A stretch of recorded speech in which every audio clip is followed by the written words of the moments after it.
Hello, नमस्कार, सुप्रभात। कैसे हैं आप लोग? आशा करते हैं बहुत ही अच्छे होंगे और बेहतरीन तरीके से हर पल अपने लक्ष्य की ओर अग्रसर हो रहे होंगे। जी हाँ, चलते हैं, शुरू करते हैं क्लास। और यदि आप हमारे चैनल पर फर्स्ट टाइम विजिट कर रहे हैं तो आप हमारे चैनल को सब्सक्राइब करना ना भूलें, क्योंकि आगे आने वाले एग्जाम्स में आपको हमारे चैनल से निश्चित ही मदद मिलेगी। चाहे आप इकोनॉमिक सब्जेक्ट से रिलेटेड हो या फिर ज्योग्राफी या फिर मैथमेटिक्स, तो आप हमारे चैनल पर विजिट कर सकते हैं और देख सकते हैं, काफ़ी वीडियो आपके लिए उपलब्ध है। तो चलिए शुरू करते हैं क्लास। जैसे कि प्रीवियस वीडियो में हमने देखा था मॉनेटरी पॉलिसी, और मॉनेटरी पॉलिसी में हमने देखा था मात्रात्मक जो विधि है उसके बारे में हमने बात की थी। मात्रात्मक विधि के अंतर्गत हमने देखा था रेपो रेट और बैंक रेट। यहाँ पर हमने रेपो रेट और बैंक रेट की विस्तार से बात की थी, और यहाँ रिवर्स रेपो रेट अभी रह गया था। तो रिवर्स रेपो रेट के बारे में आपको बताया था कि जैसा कि आरबीआई बैंकों से ऋण लेता है तो उसे हम कहते हैं रेपो रेट, अर्थात अल्पकालीन ऋण। और अगर वही स्थिति पलटती जाए, यानी कि जो वाणिज्यिक बैंक हैं वो आरबीआई को ऋण देने लग जाएं, वो भी अल्पकालिक ऋण दें, तो उसे हम कहेंगे रिवर्स रेपो रेट। अब यहाँ बात आती है कि इसे और क्या कहते हैं, तो इसे कहते हैं उलट रेपो दर भी कहा जाता है। तो इसी के बारे में देखते हैं।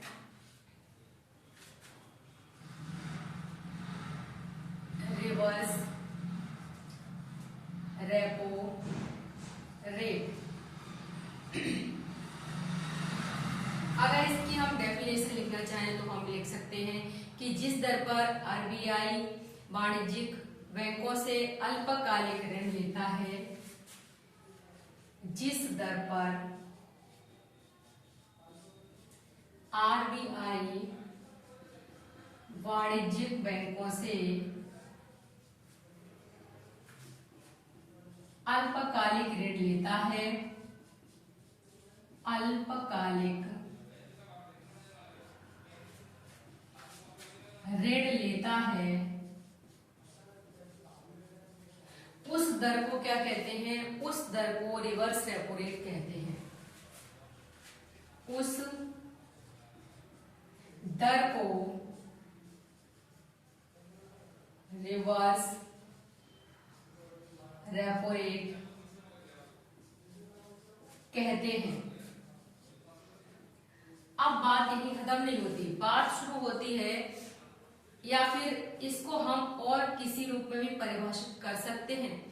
तो या फिर ऐसे कह सकते हैं कि जिस दर पर वाणिज्यिक बैंक अपनी अतिरिक्त तरलता आरबीआई के पास अल्पकाल के लिए जमा कर दे, अर्थात कि जो अपनी अतिरिक्त तरलता है वो आरबीआई के पास अल्पकाल के लिए जमा कर दें, तो उस दर को हम रिवर्स रेपो दर कहते हैं। अब बात आती है कि मुद्रास्फीति के बारे में क्या ख्याल है। तो मुद्रास्फीति को नियंत्रित करने के लिए आरबीआई रिवर्स रेपो दर में वृद्धि कर देता है। मुद्रा स्फीति को नियंत्रित करने के लिए आरबीआई रिवर्स रेपो दर में क्या कर देता है? वृद्धि कर देता है। अब यहाँ पर क्या हुआ कि रिवर्स रेपो दर में क्या कर दी? वृद्धि कर दी। अब जब वृद्धि कर देगा तो बैंक अपनी ज्यादा से ज्यादा तरलता आरबीआई के पास जमा करा देंगे। क्या करेंगे? बैंक अपनी ज्यादा से ज्यादा तरलता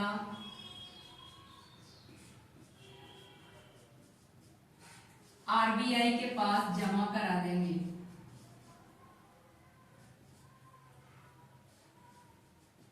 जमा करा देंगे। अब जब जमा करा देंगे तो फिर क्या स्थिति होगी कि बैंकों की उधार देने की जो क्षमता है वो कम हो जाएगी, क्योंकि वो आरबीआई को दे चुके हैं पैसा। तो क्या होगा? बैंकों की उधार देने की क्षमता कम हो जाएगी। उधार देने की क्षमता कम हो जाएगी। अब बात आती है कि जब उधार देने की क्षमता ही कम हो जाएगी, अर्थात बैंकों के पास जब पैसा होगा ही नहीं, तो वो ऋण कैसे दे सकते हैं ज्यादा। तो बैंकों की उधार देने की क्षमता कम हो गई है। अब क्या है कि बैंक बाजार में ऊंची ब्याज दर पर ऋण देंगे तो सही। अब क्या करेंगे, ये बाजार में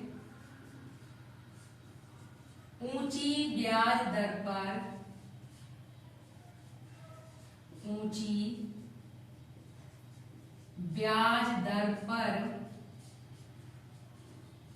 ऋण देंगे।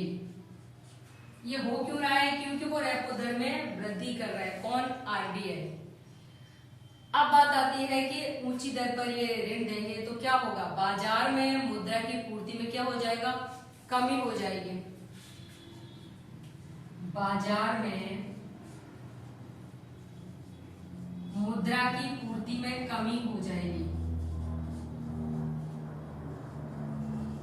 अब जब मुद्रा की पूर्ति में कमी हो जाएगी तो लोगों की जो क्रय शक्ति है वो भी क्या हो जाएगी, कम हो जाएगी। तो लोगों की क्रय शक्ति में कमी हो जाएगी। लोगों की क्रय शक्ति में कमी हो जाएगी। अब क्रय शक्ति में कमी होने से क्या होगा, मांग में कमी होगी, कीमतों में कमी होगी और मुद्रा का क्या हो जाएगा, स्फीति का नियंत्रण।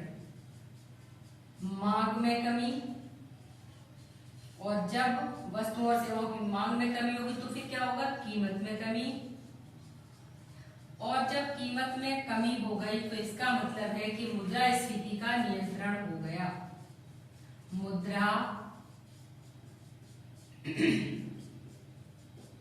स्फीति का क्या हो गया, नियंत्रण हो गया।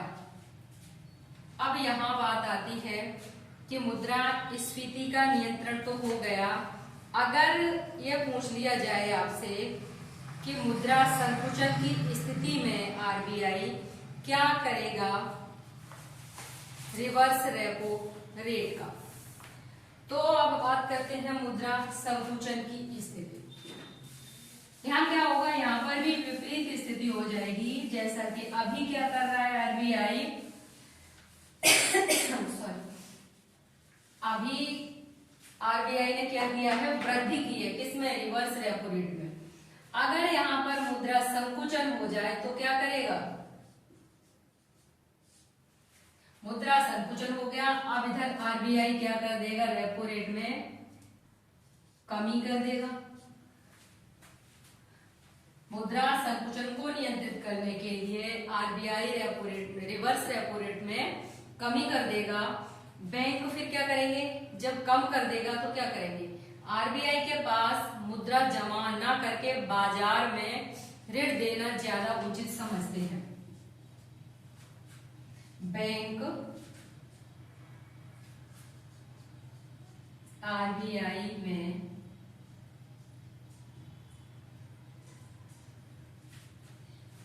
जमा नहीं करेंगे, क्या करेंगे, बाजार में ऋण देना ज्यादा उपयुक्त समझेंगे। उपयुक्त समझते हैं। अर्थात जब वहां से रिवर्स रेपो रेट में क्या कर दी गई है, कमी कर दी गई है, तो क्या करेंगे, जो सारे बैंक हैं वो आरबीआई के पास अपनी मुद्रा जमा ना करके बाजार में ऋण देना ज्यादा पसंद करेंगे। अगर ऐसी स्थिति होती है तो फिर क्या होगा कि बैंक बाजार में नीची ब्याज दर पर ऋण देंगे।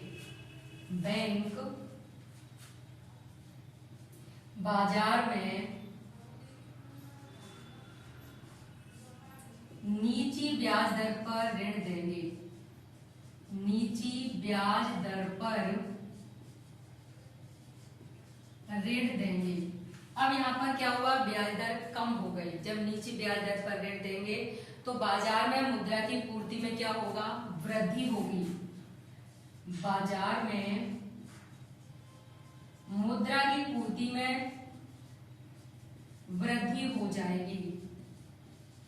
और जब मुद्रा की पूर्ति में वृद्धि हो जाएगी तो इसका परिणाम क्या होगा? एक तो यह हो सकता है कि मंदी का नियंत्रण हो जाएगा, यानी कि जो मुद्रा संकुचन है उसका नियंत्रण हो जाएगा। साथ ही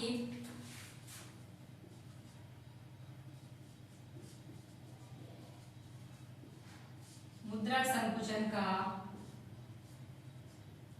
नियंत्रण हो जाएगा। और साथ ही यदि हम देखें कि बैंक बाजार में नीची ब्याज दर पर ऋण दे रहे हैं तो क्या होगा? उपभोक्ता ज्यादा ऋण लेगा, उपभोक्ता ज्यादा ऋण लेगा और इससे क्या होगा? मांग में वृद्धि होगी। और मांग में वृद्धि होगी तो यहाँ पर भी मंदी का नियंत्रण हो जाएगा। अगर हम देखें इधर बैंक बाजार में नीची ब्याज दर पर ऋण देंगे तो जो उत्पादक है वह भी ज्यादा ऋण लेगा, तो फिर वो क्या करेगा? उत्पादन क्रियाओं को अधिक करेगा। अधिक करेगा तो क्या होगा? रोजगार में वृद्धि हो जाएगी। रोजगार में वृद्धि हो जाएगी तो स्वाभाविक है कि जो मंदी का नियंत्रण हो जाएगा। तो इस प्रकार से यहाँ पर मुद्रा स्फीति और मुद्रा संकुचन की स्थिति में रिवर्स रेपो रेट की क्या कंडीशन रहती है उसके बारे में हमने बात की। अब आता है हमारा जो नेक्स्ट पॉइंट है मात्रात्मक विधि में, उसमें हम देखेंगे CRR और SLR का क्या इसमें स्थिति बनती है।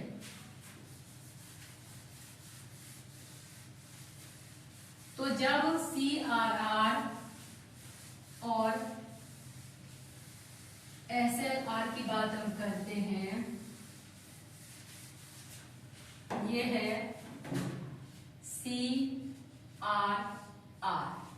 सबसे पहले यदि हम CRR की बात कर रहे हैं यहाँ पर, तो देखिए एक तो बैंक है। अब क्या होता है कि बैंक में जो लोग हैं वो क्या जमा करते हैं? अपने पैसे जमा करते हैं, डिपॉजिट करते हैं।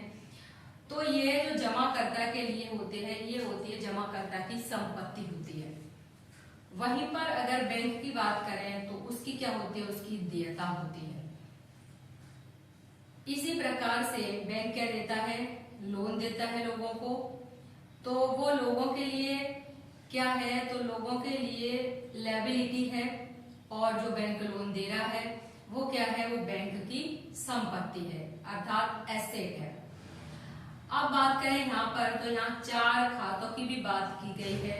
एक होता है चालू खाता जमा, दूसरा होता है बचत खाता जमा, और तीसरा होता है आवर्ती खाता जमा, और चौथा होता है सावधि जमा खाता।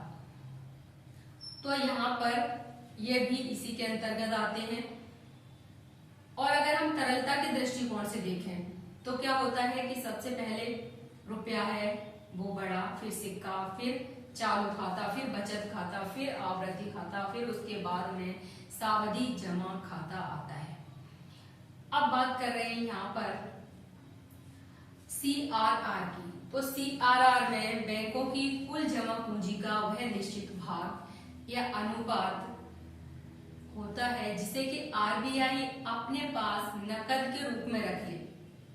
कहना चाहिए कि बैंकों में जो जमा पूंजी की जाती है उसका एक भाग, यानी कि वो CRR निश्चित करता है RBI, और उस भाग को वो अपने पास सुरक्षित रखता है। कहने का मतलब है यहाँ पर कि वो उस भाग का लेन देन नहीं करेगा, उस भाग को सुरक्षित रखेगा। तो उसी को हम कहते हैं CRR, अर्थात कैश रिजर्व रेशियो। बैंकों की कुल जमा पूंजी का, बैंकों की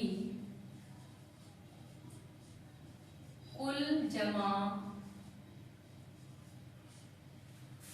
पूंजी का वह निश्चित भाग या अनुपात जो वह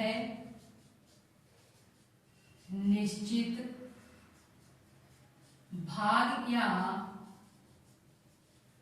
अनुपात जो RBI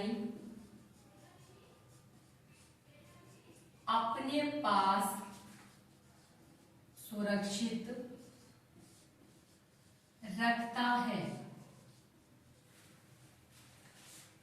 उसे हम क्या कहते हैं? उसे कहते हैं CRR। अब बात आती है कि SLR क्या है? SLR, तो SLR बैंकों की कुल जमा पूंजी का वह निश्चित भाग, बैंकों की कुल जमा पूंजी का वह निश्चित भाग या फिर अनुपात कहें, जो RBI बैंकों को अपने पास सुरक्षित रखने को कहता है। RBI बैंकों को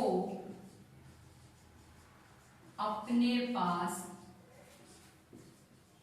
सुरक्षित रखने को कहता है। कहने का तात्पर्य है कि ये तो RBI अपने पास सुरक्षित रखेगा, वो होगा CRR, और SLR है जो वाणिज्यिक बैंकें हैं वो अपने पास सुरक्षित रखें कुछ प्रतिशत जो मुद्रा है उसको अपने पास सुरक्षित रखेंगे, उसे SLR। अगर वाणिज्यिक बैंकें रखेंगे अपने पास सुरक्षित, वो SLR होता है, और CRR जो कि RBI reserve bank of India अपने पास रखता है। कहने का तात्पर्य है कि जो ये मुद्रा अपने पास जो रखते हैं उसका लेन देन नहीं करते हैं।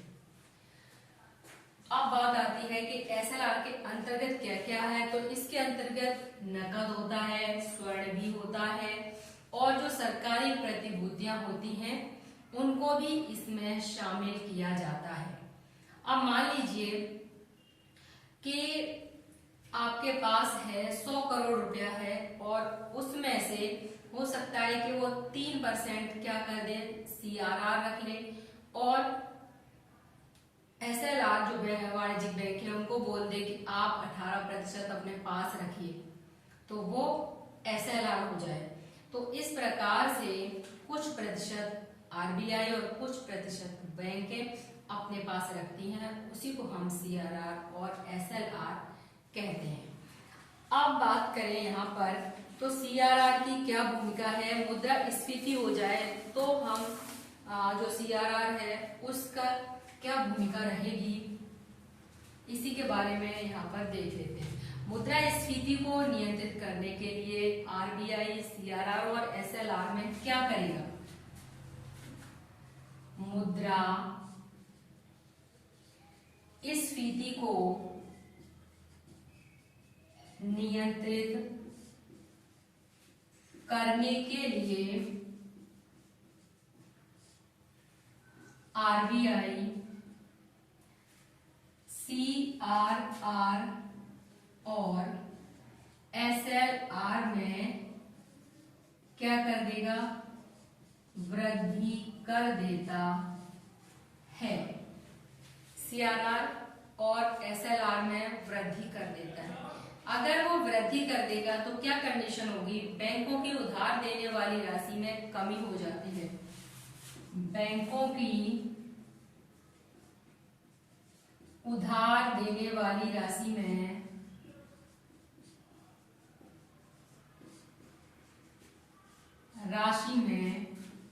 कमी हो जाती है।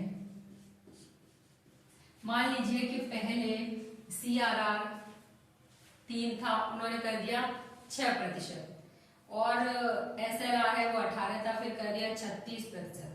तो 36% तो बैंकों ने रख लिया और 6% RBI ने रख लिया। तो अब 100 करोड़ में से क्या हो जाएगा? और भी कम हो गया ना पैसा।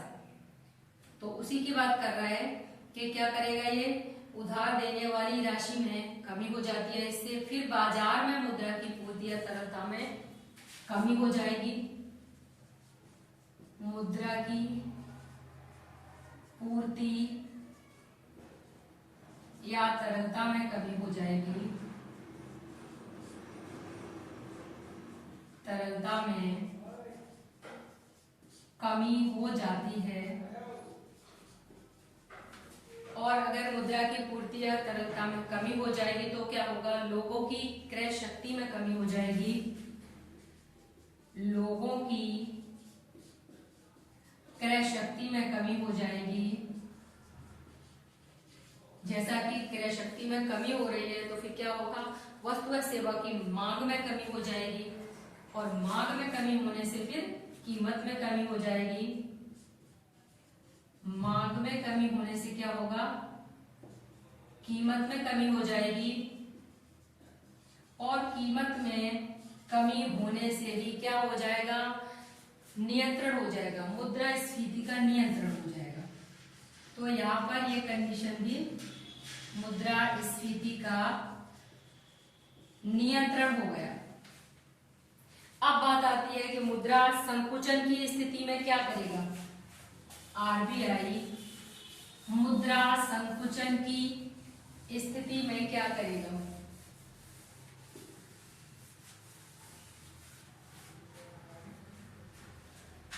मुद्रा संकुचन की स्थिति में आरबीआई मुद्रा संकुचन की स्थिति में मुद्रा संकुचन को नियंत्रित करने के लिए आरबीआई सीआरआर और एसएलआर में कमी कर देगा। सीआरआर और एसएलआर में कमी कर देगा। अब ये कमी कर देगा तो क्या होगा, कमी करने से बैंकों की उधार देने की क्षमता या राशि में वृद्धि हो जाएगी। बैंकों की